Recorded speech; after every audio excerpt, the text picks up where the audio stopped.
Good evening, everyone. Thanks for joining today's session.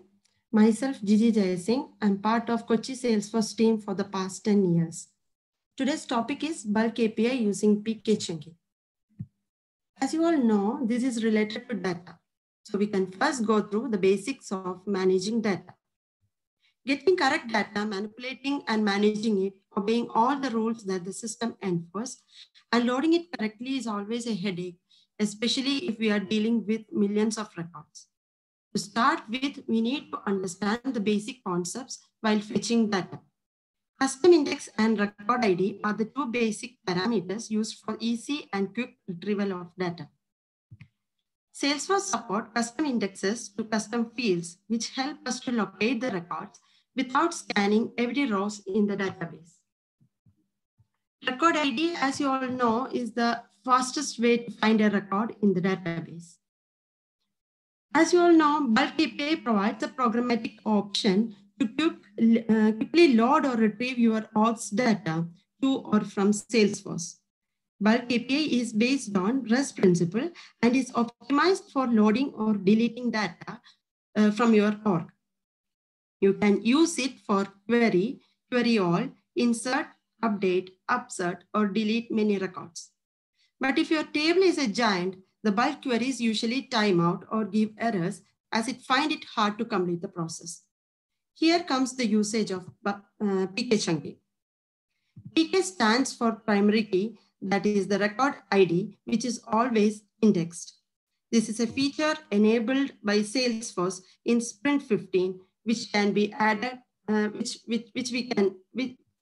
we can add a few parameters to the bulk API jobs, and the platform will automatically split the queries into smaller chunks based on the record ID. This makes the large queries manageable when using bulk API. Each query will retrieve a smaller portion of data parallelly, thereby retrieving the whole data easily and faster. The number of records retrieved by each query is called chunk size. That means each query can retrieve a maximum count as the chunk size. The first query retrieves the records between a specified starting ID and starting ID plus the chunk size. The next query retrieves the next chunk of record, and the process will continue until all the data is retrieved from the org. For example, say we are going to query account table, which contains 10 million records. A sample query for this process would be like select name from account. If we have enabled PK chunking for this process, and we have enabled the chunk size as 250,000, and we have specified a record ID like this, then the query is split into the following 40 queries. And each query is submitted as a separate batch. Each query will retrieve records corresponding to the ID we have mentioned in the where clause. Now we can check when to use PK chunking. Salesforce recommends enabling PK chunking if there are more than 10 million records in an object to improve the performance of data retrieval. And if the bulk query consistently time out, in that scenario also, we can recommend PK chunking. PK chunking is supported in most of the standard objects, all the custom objects, the sharing and history tables of the supported objects. Now we can go through the common errors that we face while doing data management. The first error is non-selective query against large object. The second one is no response from the server. That means query takes too long time to execute. Third one is the time limit exceeded. That means the request exceeded the allowed time limit for processing. And the fourth error is too much data retrieved by the query, which will hit the governor limit of too many query rows, 5001. Now we can check how PK chunking works with a simple analogy of fetching people in a city. We can go through each of the problems that we have discussed. The first one is a non-selective query. A sample request would be like, get me all people who are female in your city. And the response from the system will be like, I give up, because it finds it hard to find all the female from a large area. The second problem we face is the query timeout. And a sample request for that is like, find me a 7-foot tall person in a pink tuxedo. And the response will be like, after searching all the day, I can't find any, I give up. The third problem is too many people found. And the sample request for that is, find me all the men with beards. And the response from the system is, after searching for 10 minutes, the bus is full. It couldn't complete the search because it already hit the maximum limit. PK chunking addresses all this problem by divide and conquer mechanism or by parallelism. We can find the solution for each of these problems by using PK chunking. The first issue was non-selective query. While enabling PK chunking, the modified request will be like, get me all people who are female in your small search area. The response from the server will be like, with pleasure, because it finds it easy to search in a small area. The second issue we facing was the query timeout. And if we are enabling PK chunking, the modified request will be like, find me a 7-foot tall person in a pink tuxedo in your small search area. And the response from the system will be like, from area 1, didn't find any, area 2, didn't find any, from area 3, found 1, and from area 4, didn't find any. And the third problem was too many people found. The modified request while enabling PK chunking is like, find me all the men with beards in your small search area. The response will be like, from area 1, we could find 30 people in our bus. Area 2 didn't find any. And area 3, 50 people in our metro. Now we can see how we can enable PK chunking. As we have mentioned, we need to add certain parameters to the bulk API process to enable PK chunking. The first parameter is field name. To enable PK chunking, we need to mention this particular field name, that is SFORCE enable PK chunking, in the request header. The value for this field can be true or false. True means we need to enable PK chunking, and false means we are disabling PK chunking. If the header isn't provided with the field name, that means we are not using PK chunking option. Next parameter is chunk size. This specifies the number of records that we need to retrieve in each chunk. The default value is 2000 and the maximum size is 250,000. Next parameter is parent. We need to specify the parent object when you are enabling PK chunking for queries on sharing or history object. Next is start row. We need to specify the record ID that can be 15 character or 18 character. And this record ID will be used as the lowest boundary for the first chunk. If we are not specifying the record ID, then the system will take the first record ID in the table. Now we can see how we can enable PK chunking in our bulk API tools. First, we will check Workbench. In Workbench, under Utilities, we have the option for REST Explorer.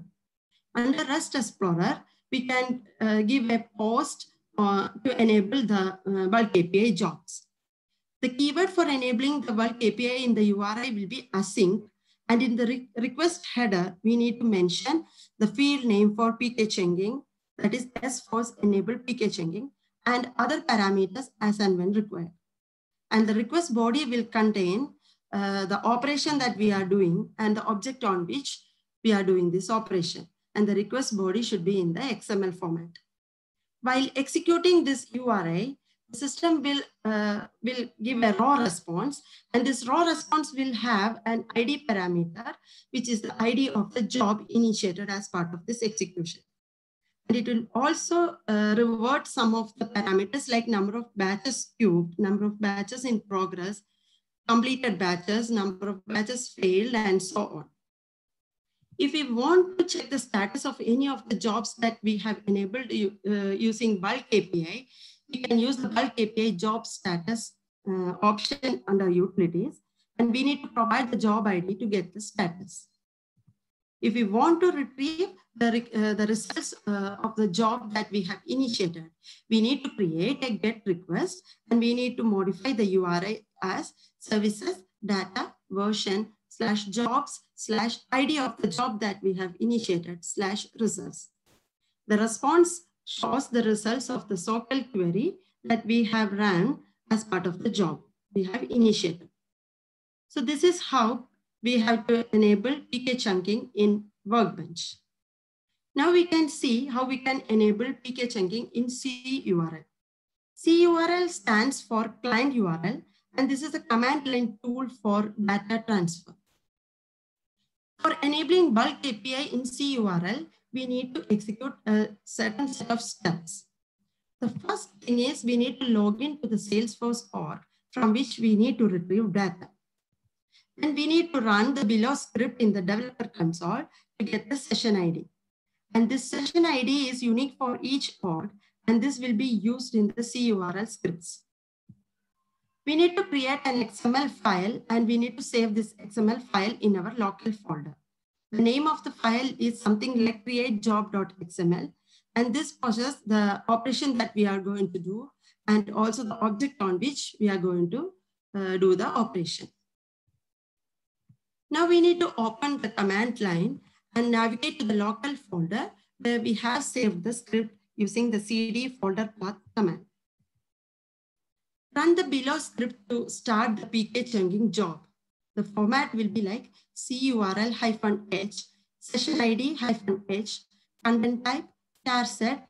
Then we need to give the parameter or the field name for PK chunking, that is sforce-enable-PK chunking equal to true.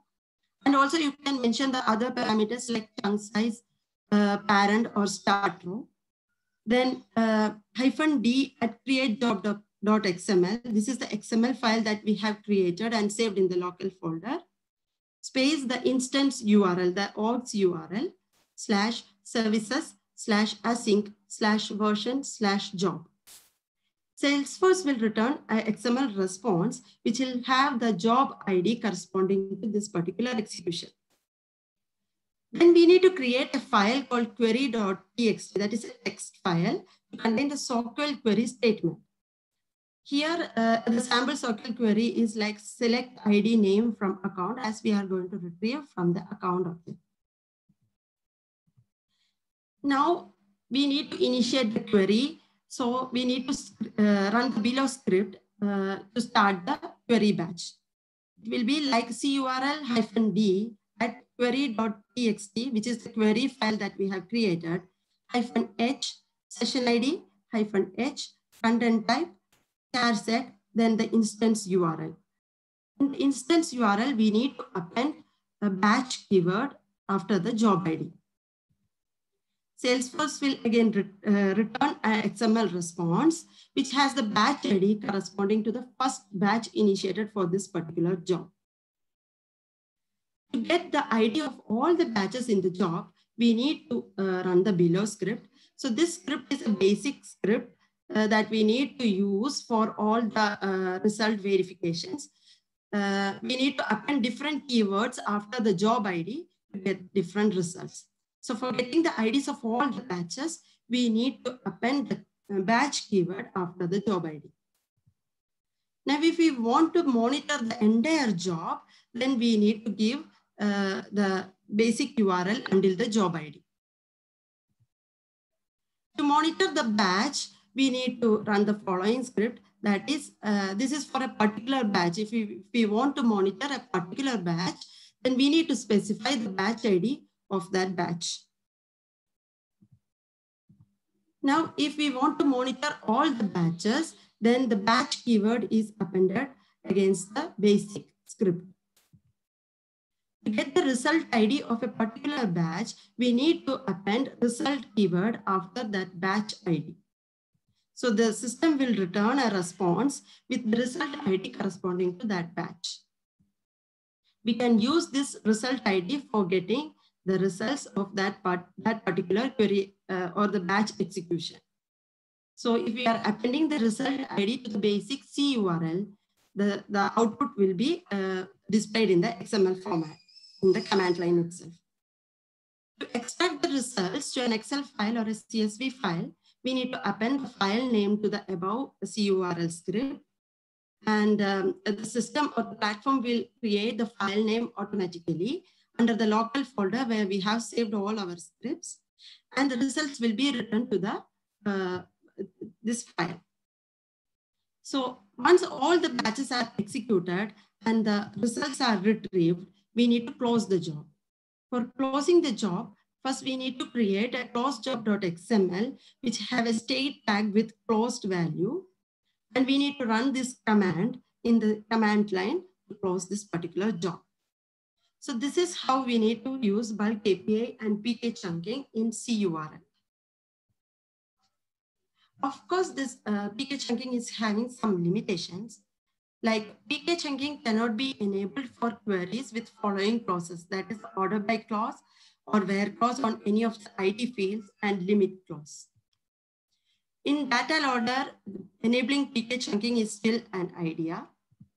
And each chunk is processed as a separate batch that count towards your daily batch limit. So to summarize today's topic, to extract tens or millions of records from Salesforce for better performance and reliability, we need to split the jobs into a number of separate queries. And each queries will retrieve a smaller portion of data. The new PK chunking feature of the bulk API automates this process by using the primary key of an object to break down the data into manageable chunks and query them separately. This feature is supported for all custom objects, most of the standard objects, and their history and sharing tables. So I have also enclosed some of the references that I have gone through while preparing for this topic. That's all for today. Thank you. Any questions? Okay, thank you, Gigi. Team, if you have any questions, please put them on chat, or you can unmute yourself and ask as well.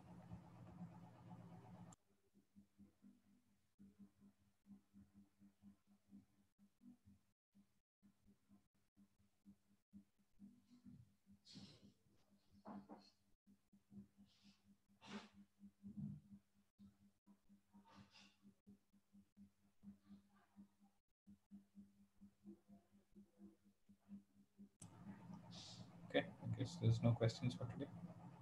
Okay. We can thank you, Gigi. Thank you. Bye.